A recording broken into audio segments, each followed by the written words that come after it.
Thank you for joining us for today's program, The Great Migration Reconsidered, with Dr. Matthew Kressler, Dr. Courtney Pierre-Joseph, and Dr. Lionel Kimball. We are grateful to the Paul M. Angel Family Foundation for sponsoring this program. This event was originally scheduled to take place last spring, and we ended up having to postpone it. So I'm especially excited that it's finally here today.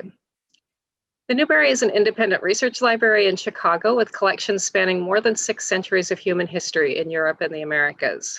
We have been free and open to the public since 1887, following state guidelines for COVID-19 restrictions and for the safety of our community. The library is currently closed to the public and our public programs remain virtual. Visit newberry.org to learn more about our many digital resources, online classes, and virtual public programs like this one. I also encourage you to follow the Newberry on social media for more opportunities to engage with our collections, our staff, and stories that bridge the past and the present. You can also visit our online Rosenberg bookshop, which has many wonderful books and unique gifts. Today's program is one example of the Newberry Library's civic commitment to public education and intellectual engagement, bringing together communities of scholars, students, and the public to discuss ideas that matter in our world today is central to the Newberry's mission. During the program, please enter your questions in the Q&A feature on Zoom or in the comments section if you're joining us on Facebook or YouTube. As time permits, our speakers will respond. Now it's my pleasure to introduce our speakers, if all 3 of you will join us on the screen for a moment. Hi. Dr. Matthew Kressler is Assistant Professor of Religious Studies at the College of Charleston and the author of Authentically Black and Truly Catholic, The Rise of Black Catholicism and the Great Migration. Dr. Courtney Pierre-Joseph is Assistant Professor of History and African American Studies at Lake Forest College. She studies the diaspora of Haitian people, especially to Chicago. And Dr. Lionel Kimball is Associate Professor of History at Chicago State University and the author of A New Deal for Bronzeville, Housing, Employment, and Civil Rights in Black Chicago, 1935 through 1955. And full disclosure, Dr. Kimball and I were at grad school together at the University of Iowa. We've been friends for more than 20 years. So I'm delighted to welcome all 3 of you. Now I will ask Dr. Kimball to start us off. Maybe you can tell us briefly a little bit about how the history of the Great Migration is traditionally viewed. Okay, I'm glad. Thanks for having me here today. It's my honor and it's such a joy to be having a conversation about the Great Migration. One of the topics which is very central to not only my work as a historian, but also as my life as someone whose family migrated to Chicago in 1905. So I'm just going to give a little bit of background about how we talk about the Great Migration, and then move into my portion of the conversation. And I think many people already know this, but the Great Migration is one of the largest internal migrations of African Americans in our nation's history. Between the periods, say, of World War I and through World War II and maybe into the 1950s, we have about 7 million people moving from the rural South to the urban South, and from the urban South to the urban North, to places in urban North and West, largely with people coming in search of a new life. One of the ways that I think historians have always talked about the Great Migration is really the story of the Promised Land. And we see people like Jim Grossman, Alan Spear, Darlene Clark Hine, and Joe Trotter all talking about how African Americans came looking to seek their fortune and fame and to really provide these opportunities that didn't exist for them in the South, for them or their family. So I'm happy to be at this conversation today because I think as we talk about the Great Migration, both of my colleagues on this panel are coming to this particular topic from a very different perspective. Now historians are spending a considerable amount of time talking about issues of gender, of underground economy, of literature, of labor rights, of social activism. And I think one thing that Dr. Joseph is doing is really, she's really expanding the way we think about the Great Migration by talking about, I think the best way to frame it is her work is in the long Great Migration period. As a labor historian myself, we talk about, and someone who studies the Black freedom struggle, we talk about this issue of the long civil rights movement, in which really how we frame civil rights outside of the traditional boundaries of the 1950s and 60s. And I think that all of the conversations here today are really going to expand our understanding of the Great Migration period, or the Great Northern Drive that was articulated by Robert Abbott in the Chicago Defender in 1917. It's going to really add to our vast knowledge of and vast information about the importance of the Pullman porters and how they played, what role they played in driving people to places like Chicago. And I'm very, very excited to be taking part in this. And I look forward to the question and answer period at the end. So what I want to do is really move into talking about three really big locations for me. My role in this conversation is to really articulate the growth of labor, politics, and these cultural sites that developed during the Great Migration. So if I can have the first slide, please.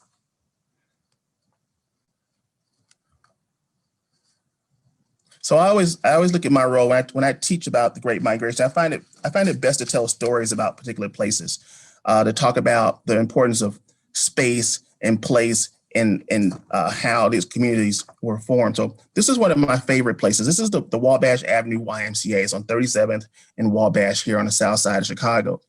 And it was a building which was largely funded by the philanthropy of Julius Rosenwald, who of course was the chairman of Sears and Roebuck, and did a number of, develop a number of projects throughout the Deep South, as far as the Rosenwald schools, gave money to the Wabash Y, the Rosenwald apartment here in Bronzeville that developed in the 1920s.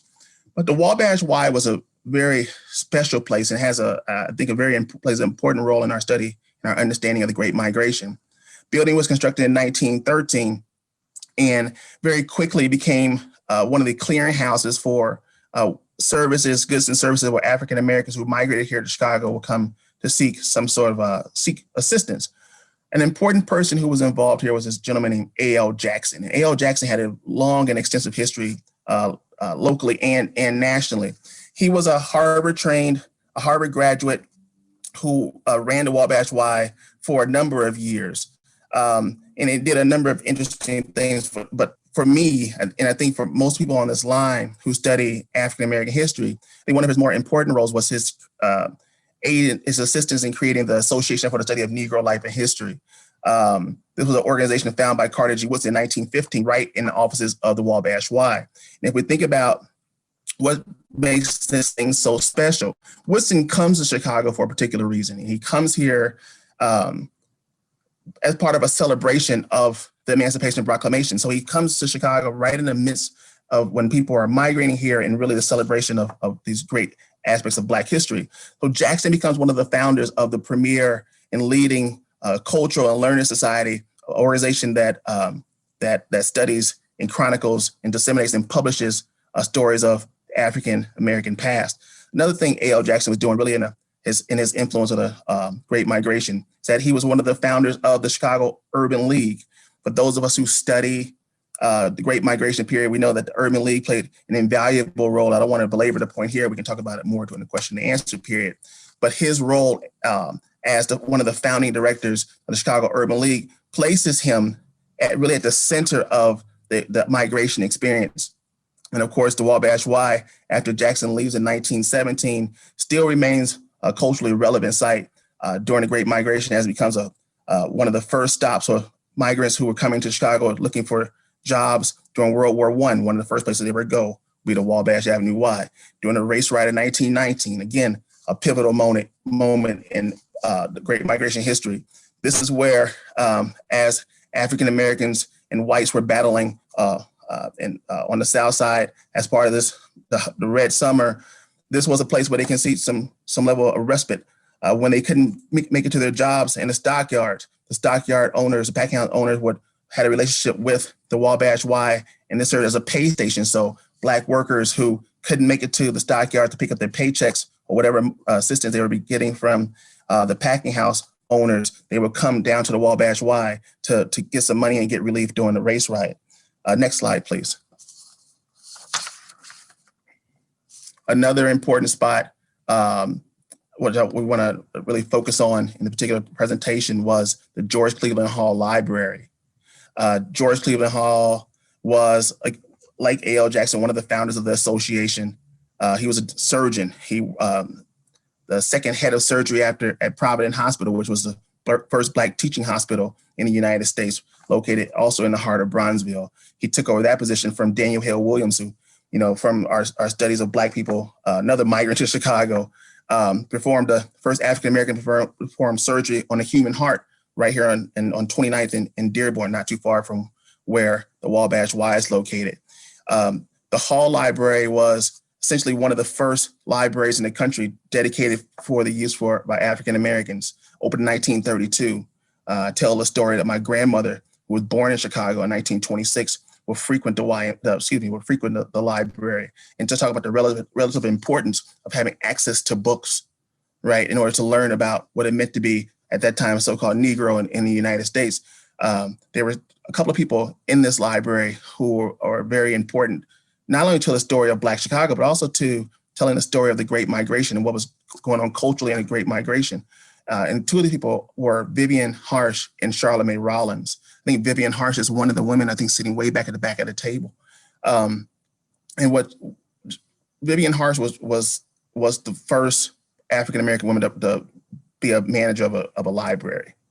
And this library was really special because it not only was a place to store books and store knowledge, but it was also really the center of a cultural explosion that took place during a later migration period around during the New Deal and Great Depression and World War II. And this is what we call the Chicago Black Renaissance.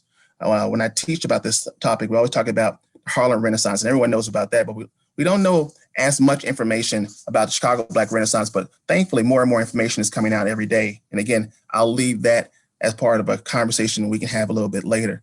But here we have a photograph of one of the reading circles that they had at the Hall Library. And, women would meet every week to talk about a particular reading, essentially an early Black book club.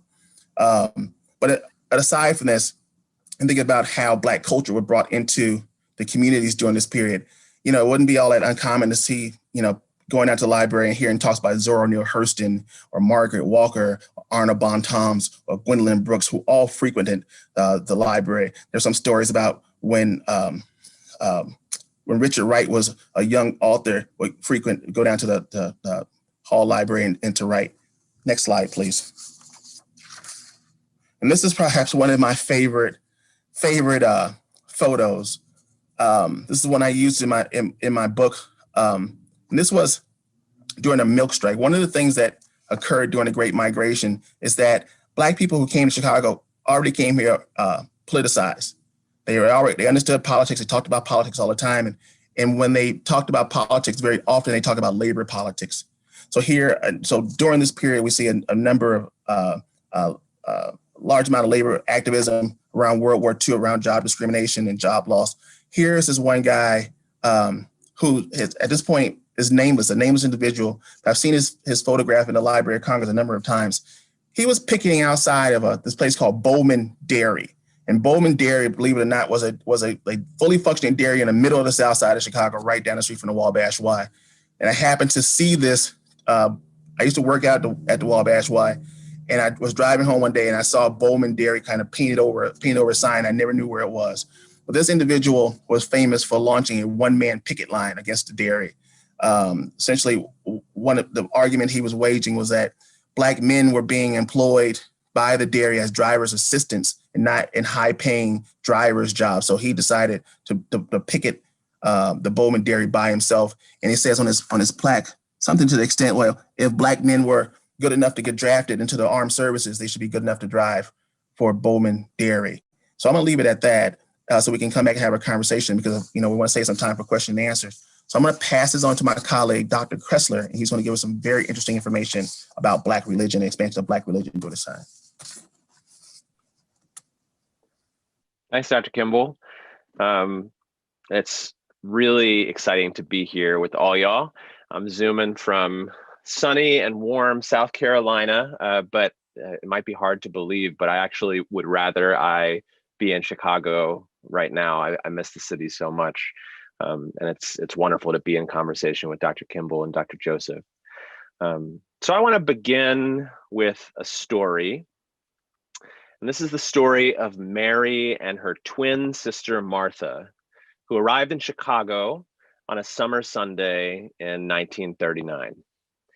Their train ticket on the Illinois Central line was a graduation gift from their father, who already lived in the Black Belt on the south side of the city. The twins arrived from New Orleans, not knowing that they would spend the rest of their lives in this Midwestern metropolis. And I'm imagining that for a lot of you, this tale sounds pretty familiar to this point, right? This is a lot like what we heard Dr. Kimball begin with. Mary and Martha were just two of the millions of African Americans who voted with their feet and left the Jim Crow South between 1915 and 1970. But what happened next, though, set Mary and Martha apart. As they stepped off the train, Mary turned to her father to remind him, quote, "You know, we got to be Catholic. We got to go to Mass today," end quote. It was a mortal sin to miss Mass as a Catholic, after all. And you see, Mary and Martha were Black and Catholic. They were both former students of the Sisters of the Blessed Sacrament back home in New Orleans. And so before they could settle into their new digs, the sisters paid their first visit to Corpus Christi Catholic Church on 49th and what was then Grand Boulevard. A friar greeted them out front and invited them to join in the life of the parish, and they accepted with enthusiasm. And Mary, in conversation with me much later, later reflected, "Once we got here, it just felt like coming home." So I wanted to kind of invite all of us to follow Mary and Martha through the doors of Corpus Christi, and to invite us to reconsider the religious significance of the Great Migrations. We're accustomed to thinking about how these migrations transformed Black religious life, but they also forever changed the landscape of Catholic metropolises across the country. Upwardly mobile Irish Catholics had built Corpus Christi just a few decades earlier to be a monument to their new money. But by the time Mary and Martha arrived at its doors, Corpus Christi's bell towers soared over the street just a few blocks away from intersections affectionately known as Negro Heaven and the Ivory Coast, the very intersections that Dr. Kimball was talking about. As migrants moved in, white priests and sisters faced a choice. They could follow most of their white parishioners and flee to the suburbs. They could, in effect, lead the front lines of the racist resistance against Black migration, as some, in fact, did. Or they could fight to fill empty pews with Black converts. And this was the choice that an exceptional few sisters and priests made. If we can have the first slide now. This is what remade Corpus Christi into, quote, "the largest colored Catholic church in America," as Horace Cayton and St. Clair Drake described in their classic book, The Black Metropolis.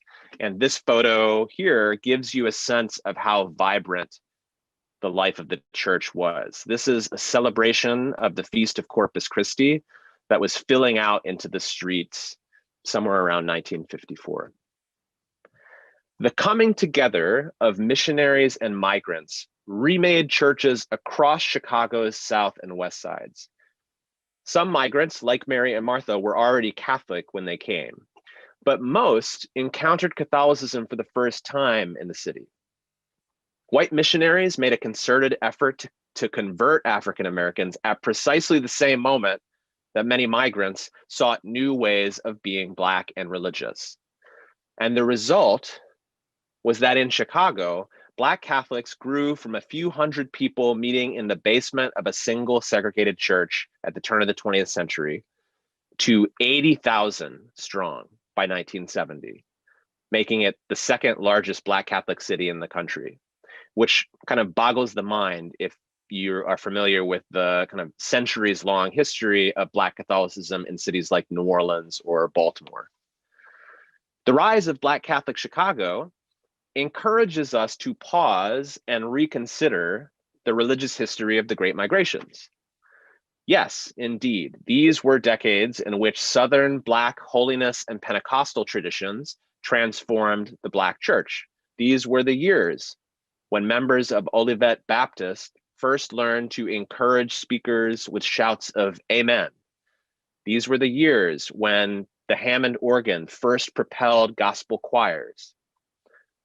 But, believe it or not, on any given Easter Sunday, in those very same years, it also would have been common to witness hundreds of Black women, men, and children baptized Catholic on the same day. We can go to the second slide now. That's what this image is of. This is an image of a mass baptism. So the priest in the middle, the white priest in the middle, is Father Joseph Eckert, who is a German missionary. And this photo was taken probably somewhere around 1924 in St. Anselm Parish in Bronzeville. So I'd like to conclude with one more story. And actually, if you can go to the third slide, this is not so much a story, but a photograph that hints at a larger story. So this is an image of the performance of the Living Stations of the Cross, again in Corpus Christi Catholic Church. This was taken in 1938. For 3 decades, from 1938 to 1968, Mary and Martha and dozens of other Corpus Christi parishioners produced a performance known as the Living Stations of the Cross, in which Black people brought to life the Passion of the Christ in Bronzeville. This devotion, as you can maybe get a sense of in this photo, emphasized stillness, silence, and structured prayer. And by the 1950s, it made Corpus Christi a national pilgrimage site each and every Lent. For those of you who know something about Catholic history, Bishop Fulton Sheen, the kind of 1950s Catholic TV star, made pilgrimage himself in 1954, and the performance kind of featured on national Catholic magazines across the country. I'd argue that rituals like this, like the Living Stations of the Cross, remind us of the diversity of African American religious life. Indeed, I think that they direct our attention to the religious diversity across the African diaspora. And this diversity was accelerated and accentuated by the Great Migrations. And when we get to the Q&A, I'd be happy to talk not just more about Black Catholics in Chicago and across the Great Migrations, but other new Black religious movements that were born in this same moment. Black Muslims, Black Hebrews, Black Moors. So as my last note, I want to end by saying that I wrote these remarks. I wrote this story of Corpus Christi and Mary and Martha before the Archdiocese of Chicago announced that Corpus Christi was just one of a number of historic Black Catholic churches that are now slated to be closed or merged. So, this presentation really has a sadness to it for me today, and I imagine probably for a lot of you on the call. So I'd be happy to kind of reflect on that as well. But thank you so much for listening, and now I want to hand things off to Dr. Joseph. Hello, everyone. It's so wonderful to be here and to be amongst such brilliant colleagues as I am in a really exciting point in my career right now, which is writing my first book. And some of the research that I'm going to talk to you about today really comes from how I'm thinking about my book and how, as Dr. Kimball said, thinking about how what I look at extends the Great Migration, right? Not only time-wise, but geography-wise, as well as calling us to think about the ethnicity of Black people, which is not something we do very often. So first slide, please. So it's coming, yes. So this is, as my students who may be on the call know, one of my historical boyfriends, the lovely Jean-Baptiste Pointe-Dusab. Many people do not think about Jean-Baptiste Pointe-Dusab necessarily when they're doing a conversation or doing research about the Great Migration.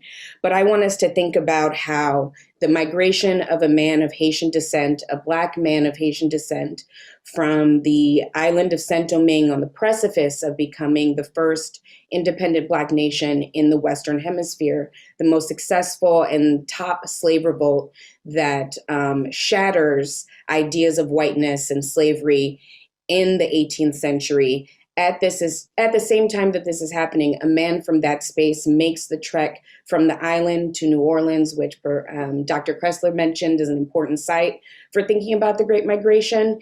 Also, shout out to being a Black Catholic, as he was as well. He makes the first, as I argue, and others, including the lovely Henry Louis Gates, to think about how that migration in 1780 to then being the first non-native settler of Chicago, a central city of the Great Migration, the third city, the white city for many people, which is both colloquial and kind of on point in many ways, that Dusab builds a homestead, a successful business there for 2 decades.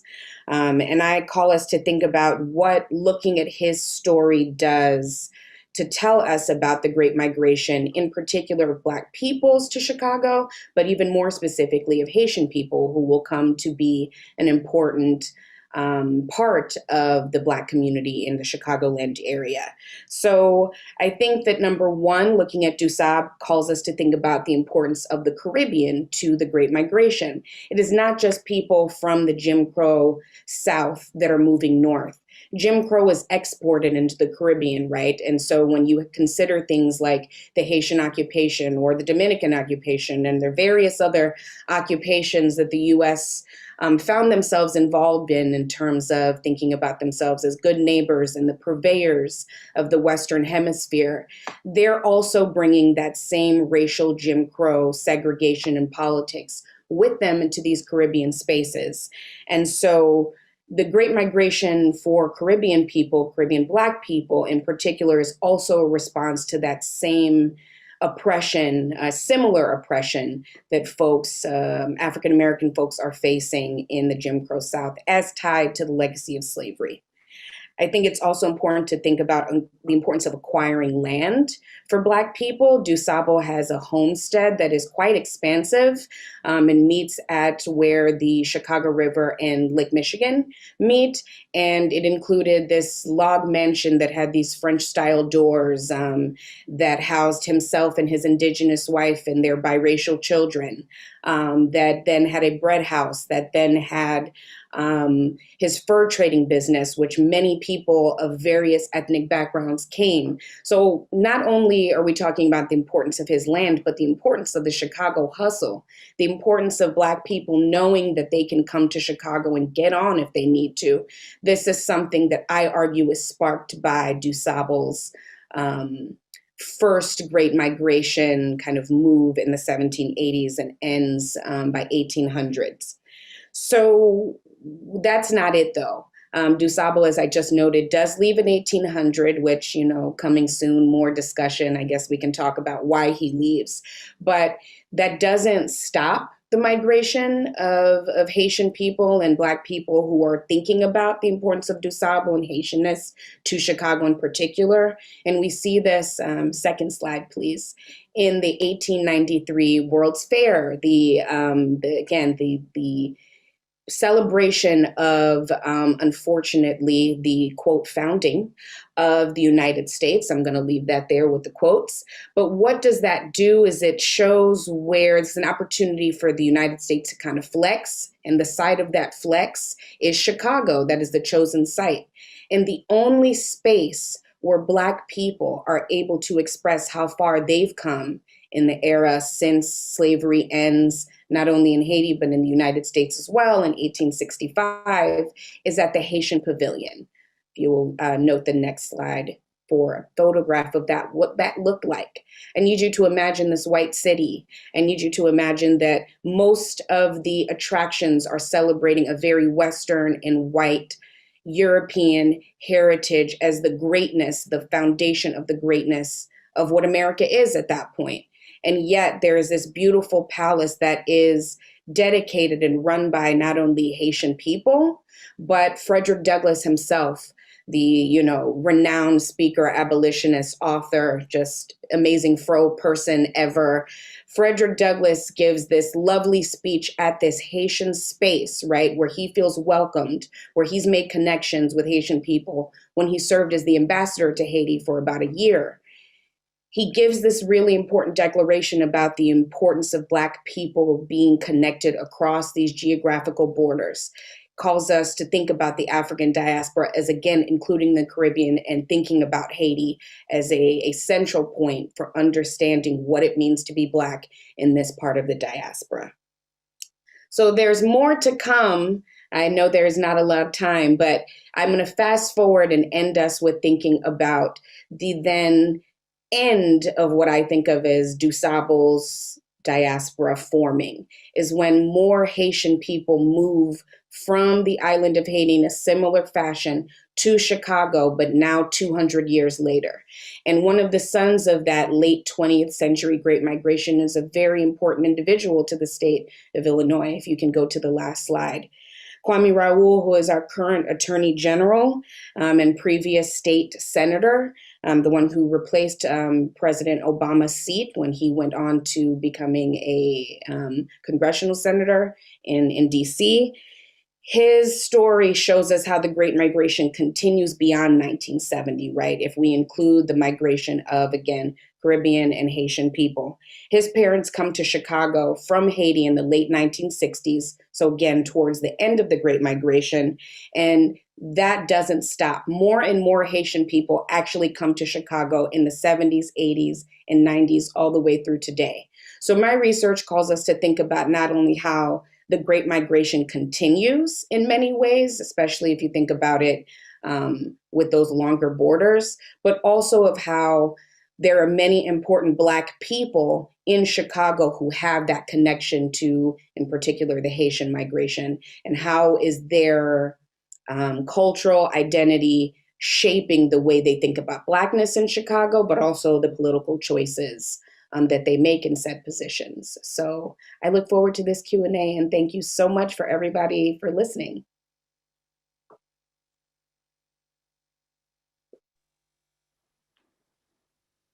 Thank you very much. Can I have Dr. Kressler and Dr. Kimball join us again? And thank you to all three of you for certainly expanding my view of the Great Migration stories. This is so much interesting stuff here. Let me get to some questions that we have. One that several people have asked about in the Q&A is about reverse migration. And I don't know if maybe Dr. Kimball, you would like to start off, and then I'm sure all of you have something to say about that.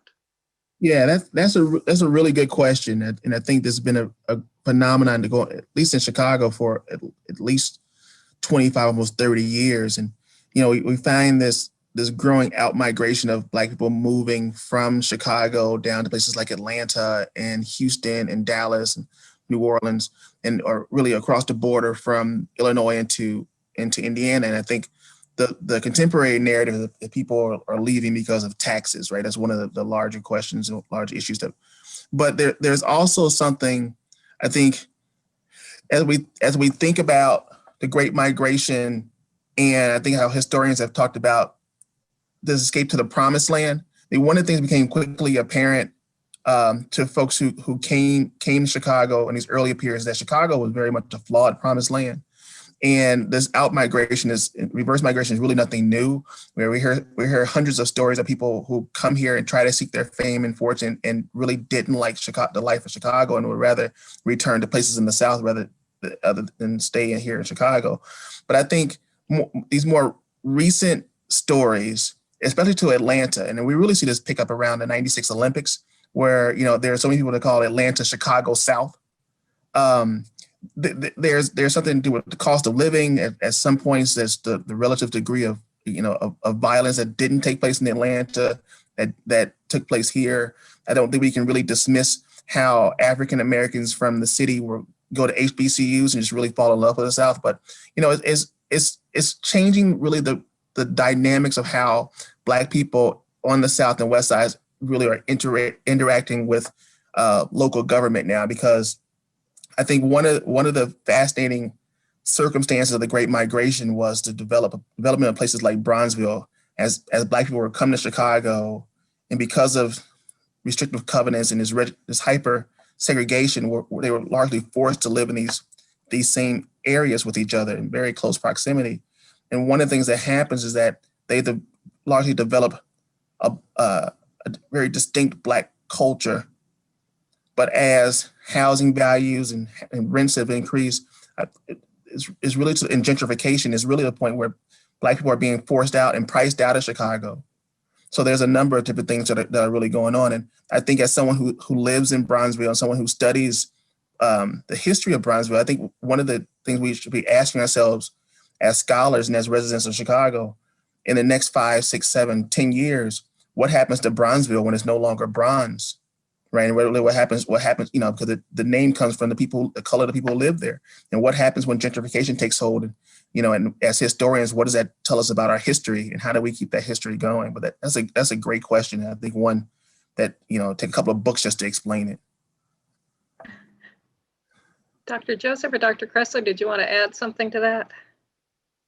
I just have a quick anecdote. I don't think I can add much wisdom beyond Dr. Kimball, but thinking about the reverse migration, I find it fascinating. Those of you who follow kind of Black Catholic news may know that Wilton Gregory, Archbishop Wilton Gregory, who was appointed to be Archbishop of Washington, D.C., became the first African-American cardinal. He came to D.C. from Atlanta, where he was Archbishop. Prior to that, he was bishop in Belleville, Illinois, and his first post was auxiliary bishop of Chicago. That's where he was from. He was the son of migrants to Chicago, and he attended St. Carthage Catholic School, where he converted. So he's kind of, he's the son of migrants, so he's kind of part of the migration story, and then also kind of not really by his choice, but part of this reverse migration story as well. Which I just found really interesting. I think there's something to be said about Chicago winters as well. I mean, harsh. So, I often wonder and ask, when I do oral history interviews with Haitian people, like, what did you think? You go from an island in the Caribbean to like, what is this? And for months and months. So I think there's something to be said about that.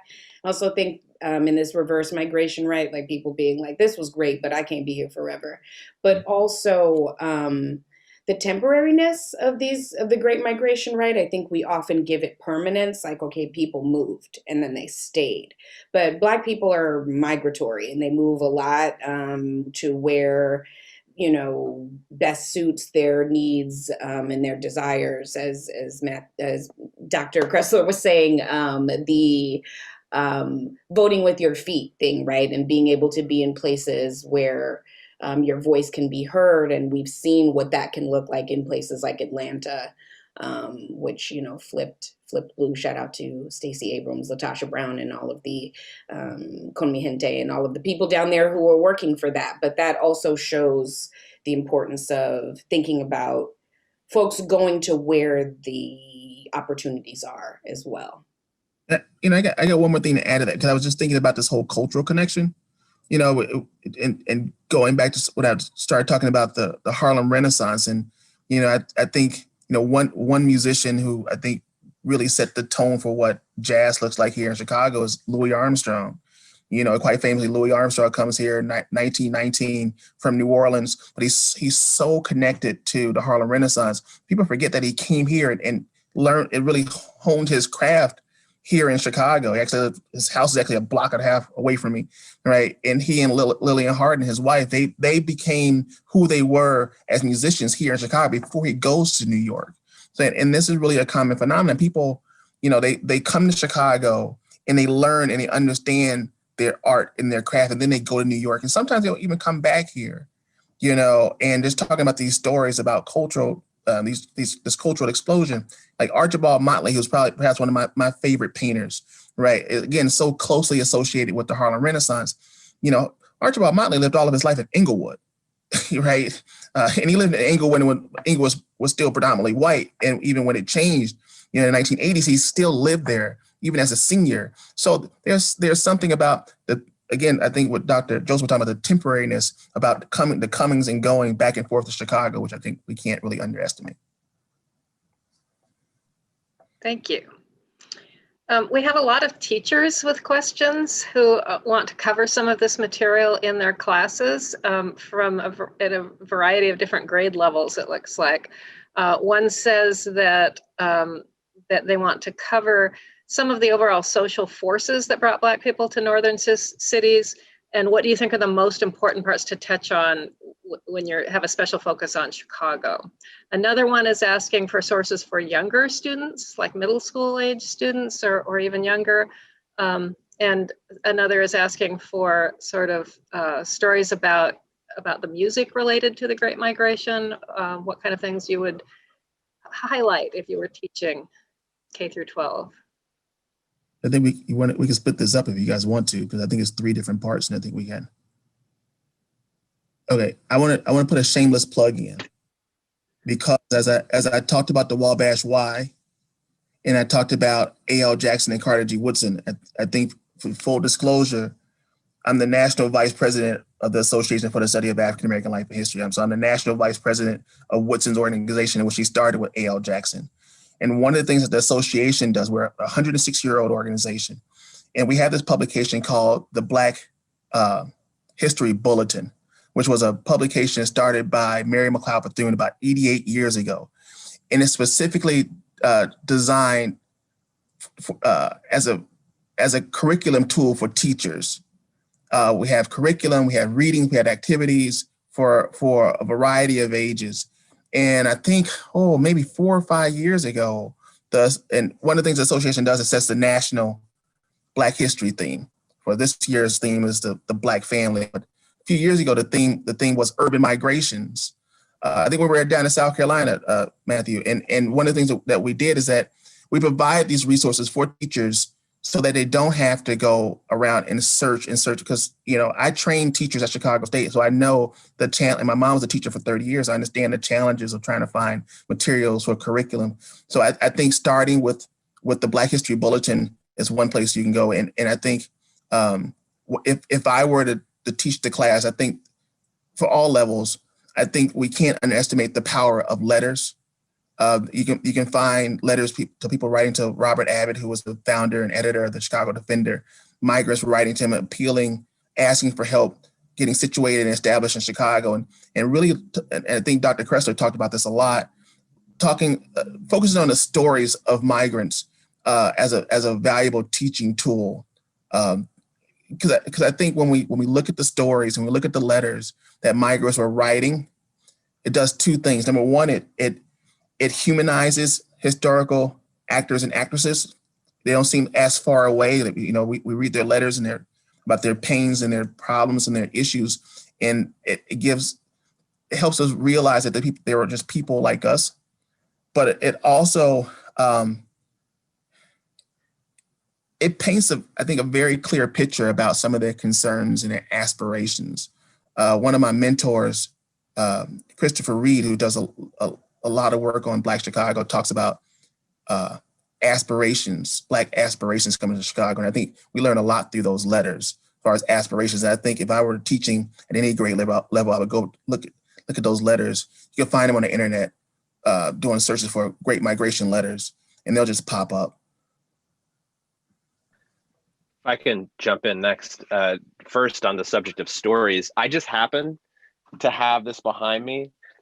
So this is probably elementary school, but it's an incredible children's book, This Is Rope, and it's about the Great Migrations, and it tells the story of the Great Migrations through the story of this rope that makes its way from from the family in South Carolina all the way to, I believe, Chicago. It's by Jacqueline Woodson.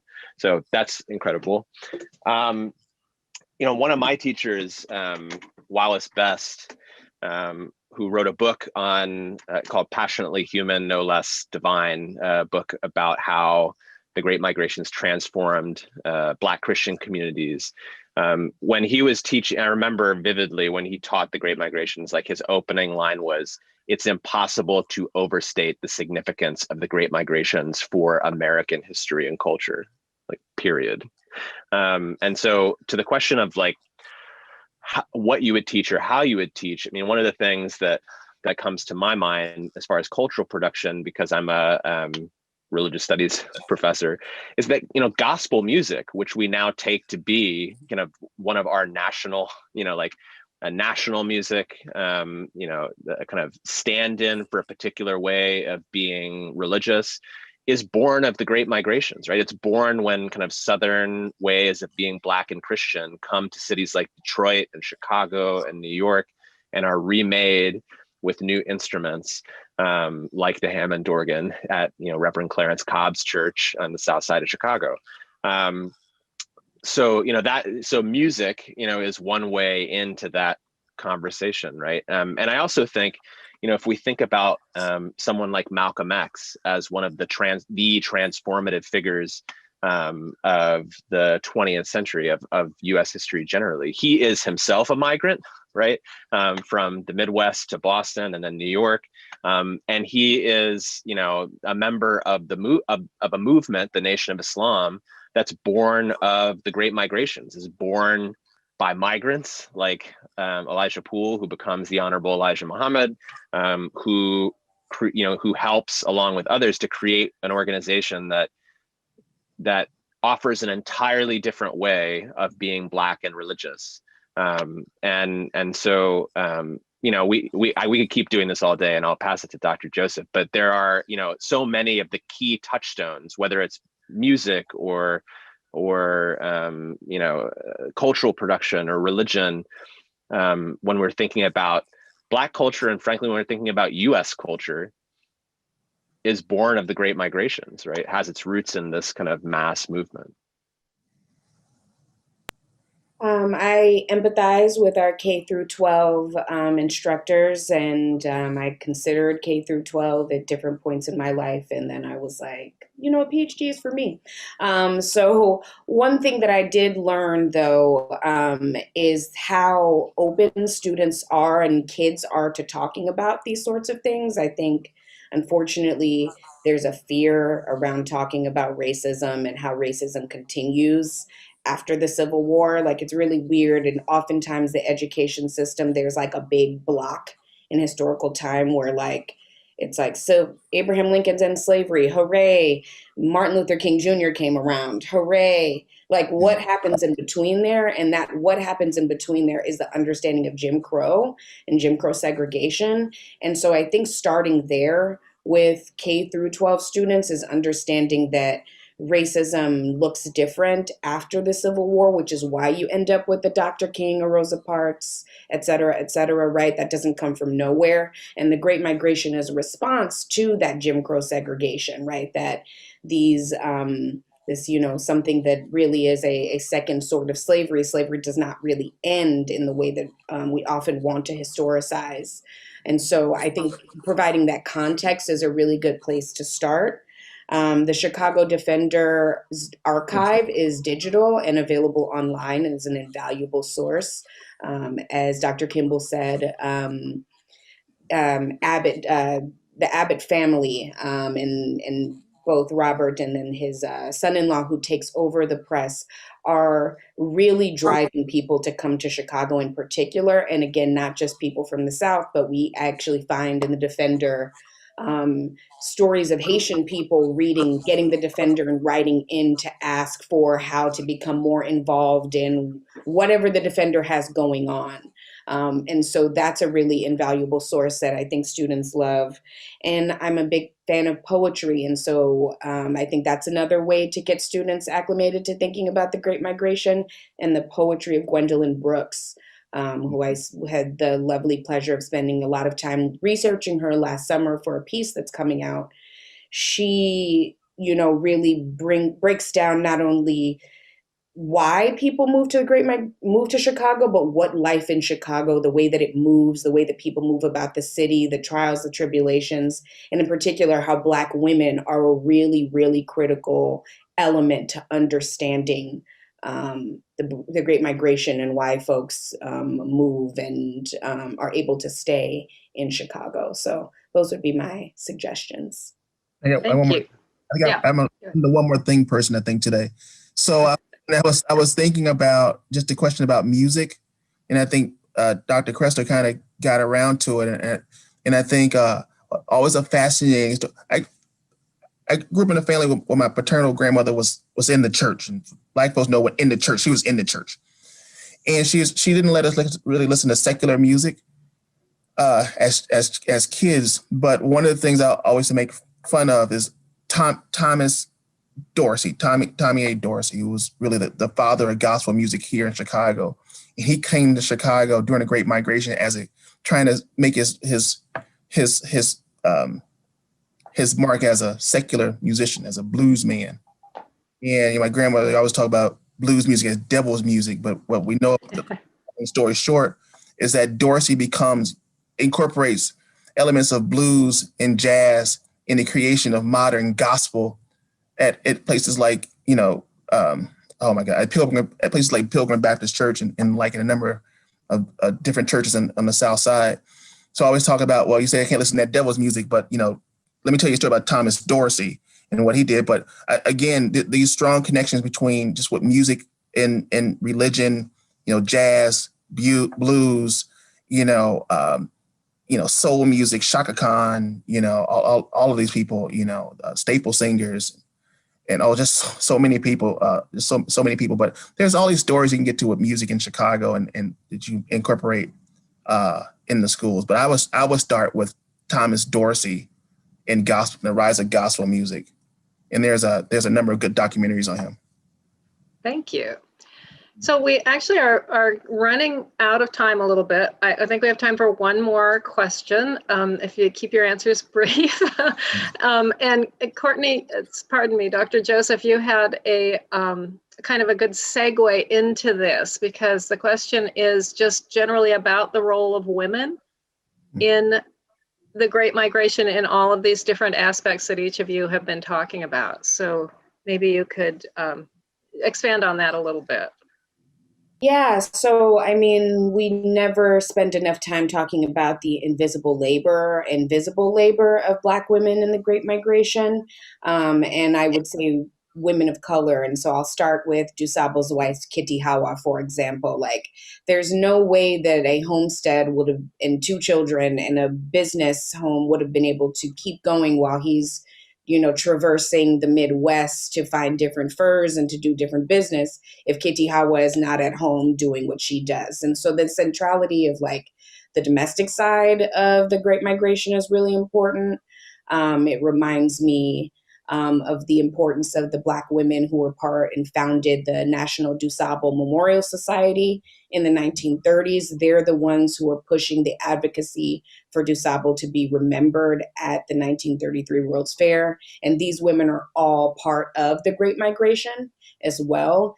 And so women kind of steering not only the migration itself and being kind of pillars for more people to come. Shout out even to thinking about my mom, who's somewhere in this internet universe, but as a Haitian migrant, she's the pillar that brings other family members to be able to come, right? So network and chain migration being really important, and sometimes women being the ones who are that first kind of link in the chain. So there's a lot of ways to think about how the role of women centers and allows for not only the migration to occur, but the cultural production. When you were talking about Thomas Dorsey, that makes me think of the lovely Mahalia Jackson, right? Who is then the voice of that, gospel boom that's born out of Chicago. And then we see Mahalia Jackson, is another really important part of thinking about Black history in the 20th century. So women is just, they're critical. Yeah, just to build on that, I mean, your point about the visible and invisible labor is on point, right? When we're talking about religious communities generally, but in this case, Black religious communities in particular, Black women are the ones peopling and powering these religious communities and these religious movements. Dr. Kimball mentioned, the beauty of these letters that you can discover, right? Like so much of my research were letters written by Black Catholic women who were petitioning or kind of writing to a variety of different people.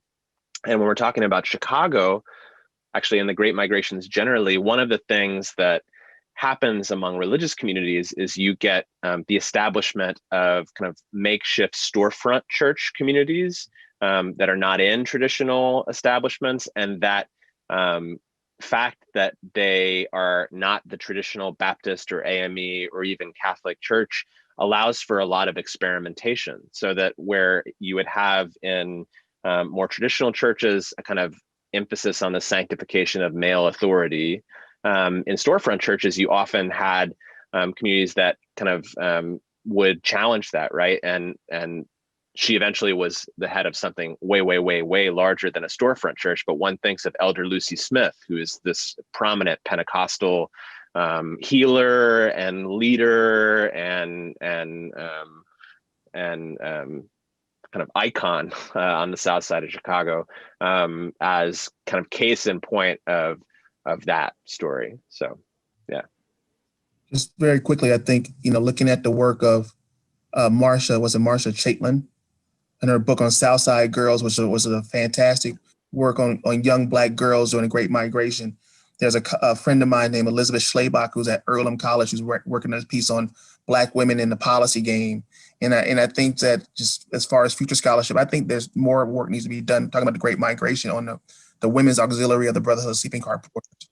I think it is that invisible work and often very visible work that the auxiliary is doing to help the porters, the men deliver the papers to the South to help encourage the Great Migration. Is their work back on the home front and in this labor union, which is very important. And also, let's not forget about the great work of Reverend Addie Wyatt. Marsha Williams is over at the Black Metropolis Research Consortium, did a fantastic book on that work. We're talking about the role of women during this period. I think those are works that we really need to pay attention to.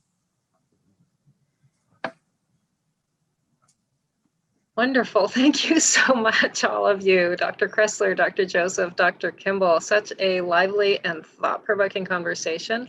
And thank you for the important work that you are all doing in expanding the scope of how we look at the Great Migration stories and the migration of African Americans from the South to other parts of the country. So thank you very much.